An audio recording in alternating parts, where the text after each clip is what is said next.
Bonjour, merci d'être avec nous pour cette édition un peu spéciale de la Nuit européenne des chercheurs.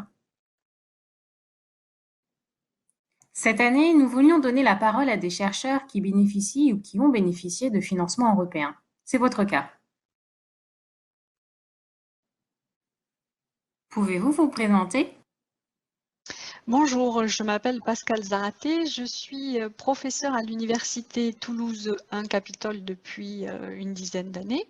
Je mène mes recherches à l'IRIT, qui est un laboratoire d'informatique à Toulouse, un laboratoire qui comprend environ 700 personnes avec 5 tutelles, donc le CNRS et les 4 universités de Toulouse. Et donc je pratique ce métier depuis environ 25 ans. Bonjour, mon nom est Carole Moreno-Romieux, je suis directrice de recherche à l'INRAE et je suis responsable d'une équipe qui travaille sur la génétique des petits ruminants. Les petits ruminants, c'est des moutons ou des chèvres. C'est quoi l'INRAE? L'INRAE, c'est un institut national de recherche pour l'agriculture, l'alimentation et l'environnement. Donc, il y a ces trois caractéristiques qui sont étudiées au sein de cet institut de recherche. Vous vous êtes engagé dans un projet de recherche européen. Pouvez-vous nous en dire davantage? Oui, alors le projet en fait dans lequel j'ai été impliquée est un projet qui s'appelle RUCAPS.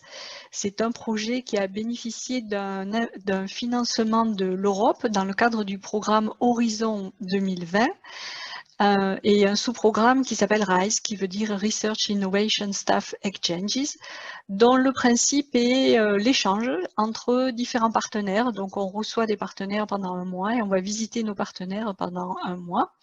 Donc ce sont des partenaires académiques et non académiques qui viennent du milieu industriel. Nos partenaires se trouvent en Espagne, en Angleterre, en Italie. Nous avons aussi 2 partenaires venant d'Amérique latine, donc au Chili et en Argentine, parce que ce sont des pays qui sont éligibles malgré tout, qui peuvent participer à nos projets. Et le sujet du projet est un projet sur l'agriculture. Donc l'objectif, c'est d'utiliser des techniques, donc pour ma part en informatique, pour aider à mieux gérer l'incertitude, comme par exemple les tempêtes, les ouragans. Donc mieux gérer les incertitudes dans le domaine de l'agriculture. Ce projet, il s'appelle Smarter. En fait, un projet qui vise à améliorer les moutons et les chèvres pour leur résilience et leur efficacité. Ça veut dire que, en fait, ce qu'on veut faire, c'est avoir des animaux qui permettent de produire plus tout en étant dans un environnement contraignant. Donc, des animaux plus adaptables et plus autonomes. Pour ce projet, vous aviez des partenaires d'autres nationalités. Pouvez-vous nous en dire un peu plus? Bien sûr, donc nous avons 27 partenaires dans ce projet. Il y a 14 pays qui sont représentés. Donc, il y a certains pays où il y a plusieurs partenaires. Et on a aussi on a principalement des projets européens, mais on a aussi 4 pays. Parmi ces 14 pays, on a 4 pays qui sont non européens. L'Uruguay, le Canada, la Chine et la Nouvelle-Zélande. Quel a été l'impact majeur du financement européen sur votre travail de chercheur? Alors l'impact majeur, ça a été premièrement de pouvoir appliquer les technologies ou les logiciels qu'on développe au laboratoire, les appliquer concrètement auprès de partenaires qui sont pas des partenaires académiques. Donc faire pénétrer nos travaux dans le milieu industriel.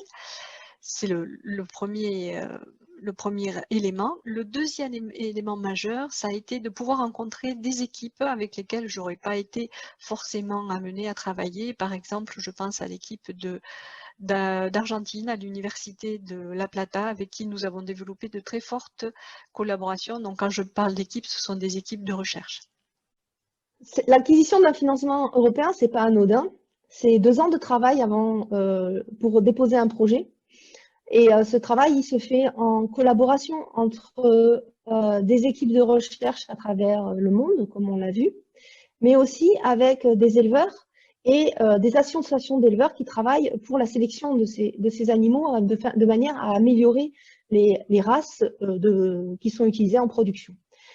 Et moi, dans ma vie de chercheur, ce que ça a changé, c'est que c'est m'occuper de ce projet, c'est à peu près 50% de mon temps pendant 4 ans, la durée du projet, 4 ans et demi dû au Covid, et beaucoup d'activités de management et d'encadrement de la recherche.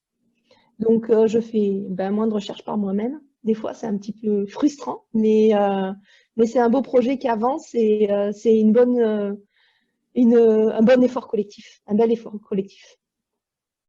Enfin, j'aurais une dernière question pour vous. Quel conseil donneriez-vous à un enfant de 10 ans qui souhaiterait être chercheur plus tard?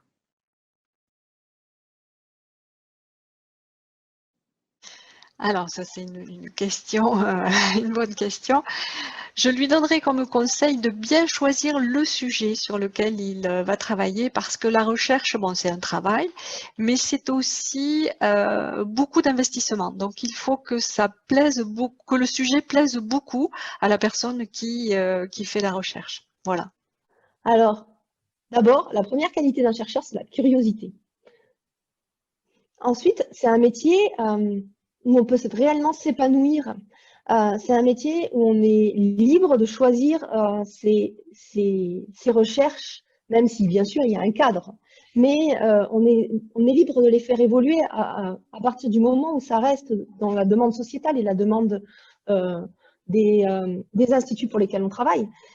Et on a une grande autonomie dans ce métier-là. Donc, pour moi, c'est un peu comme être chef d'entreprise.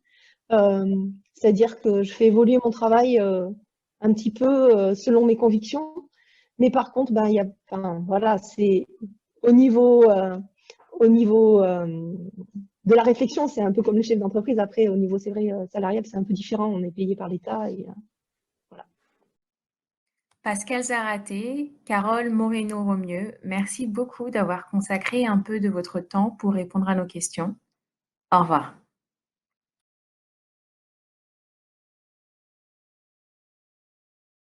Merci à vous et merci de votre invitation. Merci beaucoup. Au revoir. Au revoir.